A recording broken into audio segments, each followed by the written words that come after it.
وقال لهم نبيهم إن آية ملكه أن يأتيكم التابوت فيه سكينة من ربكم فبقية مما ترك آل موسى وآل هارون تحمله الملائكة إن في ذلك لآية لكم إن كنتم مؤمنين.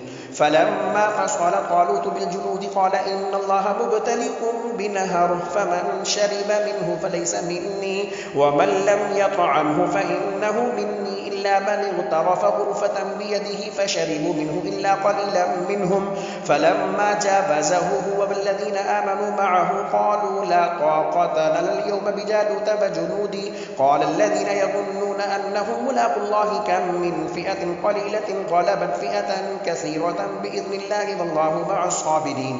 ولما برزوا لجالوت وجنوده قالوا ربنا أفرغ علينا صبرا وثبت أقدامنا وانصرنا على القوم الكافرين فهزموهم بإذن الله. وقتل داود جالوت فآتاه الله الملك والحكمة وعلمه مما يشاء ولولا دفع الله الناس بعضهم ببعض لفسدت الأرض ولكن الله ذو فضل على العالمين.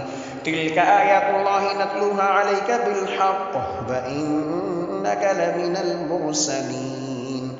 الله أكبر.